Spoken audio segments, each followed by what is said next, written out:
Welcome to the Smarketing Show, hosted by award-winning B2B sales performance coach Rick Lambert, who has been selected by many of the world's most recognized companies to help them market and sell to win. Let's join Rick now. Hello and welcome to the Smarketing Show. Today we're going to talk about a hot topic right now. I'm sure your business has some type of meeting, kickoff ceremony, whatever coming up in January.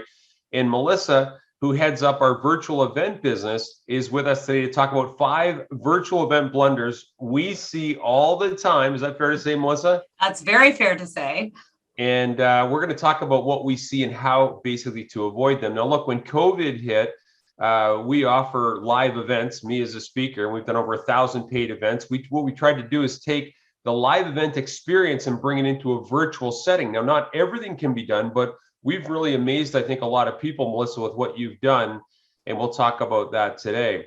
So 5 blunders. Let's talk about the first one that we always see, and that's something being underpromoted. Yes, absolutely, Rick. And what do we mean by that? I mean, there's so many things, but not promoting across all of the social platforms or at all. I think it's imperative that you get the word out there.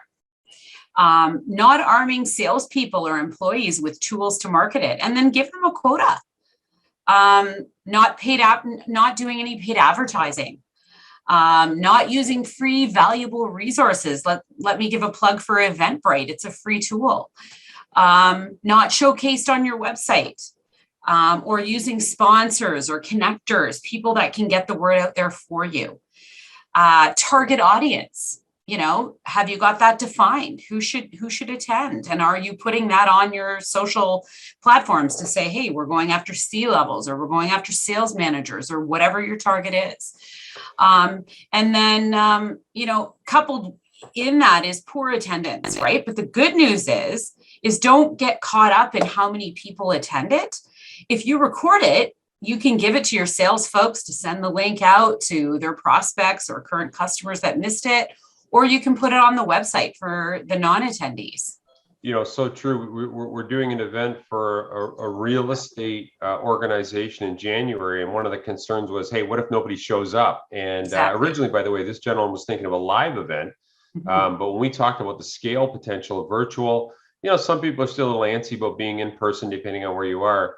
One comment you made there about giving the sales reps tools. What we're doing for our clients is giving them specific social posts. Reps are given a target list, and they're given a quota, as Melissa said. So basically each rep's got to bring 20, 30, 50 people. And we've really found that the team approach drives way more attendance than just the company trying to do all the lifting. So good points there, Melissa. Now let's talk about another blunder that you help our clients jump out from in front of the train on all the time, and that's the old experiencing technical issues. Oh, yes. If anything, this is a huge one, folks. One of the things I could say is schedule a dry run. So have an agenda, have a schedule with defined timelines. So you're not going on for hours and hours at a time. Make sure your panelists or your speakers are prepared. One thing I recommend is sending them a checklist in advance of what not to do, i.e. don't sit in front of a window. Don't have your dog running around or your children running around or all using the Wi-Fi. How about the one time you had a professional athlete on and his 3 kids were gaming in the next room, and we heard about every 7th word the guy was saying? Exactly. And I mean, here they brought in this amazing person that someone wanted to listen to, but like you say, it was choppy. So minimize the background noise as well, whatever that is. Have someone manage the technology so you don't have to worry about it. You can worry about the content and the things that are important to the audience. So make sure, you've got a host or to handle the questions and the FAQs in the chat and to just make it a seamless transition between things. And then not having a backup plan if something fails. And it will sometimes, it's inevitable. So one of the things, is hardwired internet versus Wi-Fi. As we know, Wi-Fi can be choppy, but if you have hardwired internet, and I mean, there's many backup plans. Make sure you have the cell numbers of the speakers so you can text them if they drop or whatever. So those are just some top things. No, they're all relevant. And, if you're sitting there saying, hey, we do that, let me go back to something Melissa just mentioned there, the dry run. Okay. Yeah. When I was a kid in a play and I was the tree on the right side of the stage, we did a dry run and I had to stand there. And at the perfect moment, I had to say this line. What I'm saying is that I don't think enough people do the dry runs like you're talking about. And dry runs, by the way, include using the technology. How am I going to come in? When do I turn my camera on?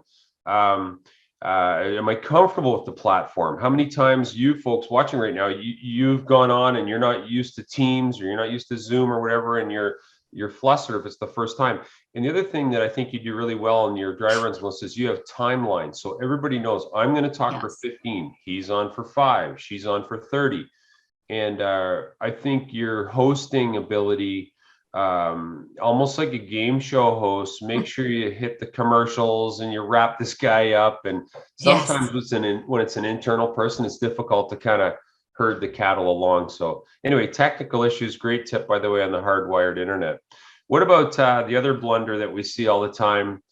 We show up with great expectations because this, of course, is going to be the best virtual event ever. And there's a lack of engagement. Sorry. Yeah, or entertainment, right? Yes, both. Exactly. So boring PowerPoint slides. You got a speaker on there who's got 75 slides, and he's just gonna, or he or she's just gonna go through all of them. So that's brutal. Not having enough music or comedy or enough content to fill the space. Or having too much content, not using short videos and some compelling images, something that gets people engaged and feeling like they're a part of it. And there's different things going on. Polls, running polls. All of the platforms have polls. And then who's paying attention, who's dropped off, etc. Gamification. So platforms like Kahoot, where you can run games or surveys and people can be involved on their phones or on their desktop computers. Having breakout rooms with subject matter experts or networking. Those are huge. Or not asking for feedback in the chat. Make sure you do that so you see where people are at and you can, vet those comments. You don't have to put them all out there, but asking for feedback is key. Can I just go back to your boring PowerPoint slides? Look, I don't know how you say this other than, do not show slides would be my respectful suggestion that are full of text. I was at a conference speaking in Orlando, and I like to watch what other speakers are doing just as a student of the game. And here's someone talking about marketing, and I'm looking at this person's slide. It's like got 500 words on it, and I'm like, okay, well, and oh, by the way, the sources are from 2017. I'm like, okay, 2017 doesn't matter now since COVID hit. Anyway, boring slides. The one thing I think you do really well as a host. So Melissa again steps in as your host. Okay, so you brought her in, she greets, all that kind of stuff. I think one of the things you do really well is prompt people, like you said, to engage in polls, the feedback in the chat, because that gets people off their email. And with so many people now with their cameras off, it's difficult to kind of do that dipstick of who's with me and who's kind of left the program. Yeah, absolutely. Okay, so I hit the presentation a little bit there on don't be boring, and you mentioned use visuals. If you go back to Steve Jobs, like think of his presentations and look at them on YouTube if you haven't. Like here's a guy that would use one image and maybe a couple words. That's about it to communicate. Let's talk about presentation killers, another blunder, Melissa. What are you seeing there? Yeah, absolutely. I think let your audience know up front where you're going. Give them an agenda, timelines. Hey, we're going to have this, and this coming up, so they know what to expect. And then, save a key piece to the end so you keep your audience there for the whole time as well. Coach them on the, the mute and unmute, the camera on, camera off, how to use the chat function, how to use the Q&A function. Oftentimes they don't know, they're juggled between platforms. So just coach them up front. Like you said earlier, visuals versus text, Rick. Use compelling images, not a bunch of text. You'll lose them to trying to read it and they'll be bored out of their mind. Use multiple speakers and experienced ones. That can make it or break it. If you've got some guy on there or lady on there that just goes on forever with just horrible content. So those are just some of the presentation killers, I think. No. I mean, look at we could go with like 500 virtual event blunders, Yes. and you would be watching forever if you stuck with it. But the you talk about multiple speakers. A lot of times people underutilize their own people. Absolutely. Because people want to see their peers. Yep. At the same time, next week we're going to be talking about how to execute the ultimate sales kickoff. We've done bazillions of those, and we're going to talk about what we've seen in terms of what works really well if you're planning a sales kickoff, by the way, in January or February. But when it comes to the speakers, a gentleman once told me when I got into the speaking business, he said, Rick, there's 3 things that people look for in an event or measure anyway. One is the venue, okay? One is the content, and then one is the presenter. And he said, if you've got a great presenter, the venue and the content don't really matter. And so that stuck with me years ago, 20 years ago when I started. And I think you've been with us now 18 years, Melissa. So you probably started around 10 by the look at you. 10. Yeah, absolutely. You too, right? Yeah, pretty much. So Underpromoted, we talked about experiencing technical issues, good ideas to avoid those, lack of engagement, polls, quizzes, right? Get them involved. Presentation killers, do not show, like slap them with all this text. And what about the other blunder you've got there, week wrap up? What are you talking about there? Yeah. So how to avoid crickets at the end. Have some FAQs and questions prepared in advance so that if nobody asks a question in the event, you've got some planned. You can say, hey, we just got a great one, and then have the speakers prepared to be able to answer that question as well. And you could sprinkle them throughout, or you can do them at the end. Have someone filter the live questions, because sometimes they can be criticisms or random things that you don't want to step on a hornet's nest. So just to have someone filter that goes back to the live host and a technical person just being involved. So Melissa, just if we could, behind the scenes, so the way it works in a pro virtual event. Also, again, think here, Melissa, last week or the week before, you had like 600 people on. Okay, so you can imagine 600 people. There's the odd sniper in there that's going to try and ask a question to destroy the meeting. Absolutely. And so I think, for someone watching right now, what you do is you catch the questions and can communicate with someone who might respond while the presentation's going on. So it's not a hot potato when it comes out, and they can elect to deal with those, on the sideline if they want. But there's always you may have a competitor on there. Who knows in some cases what people do. So good point there on the prepared FAQs and filtering, by the way, those that are coming in.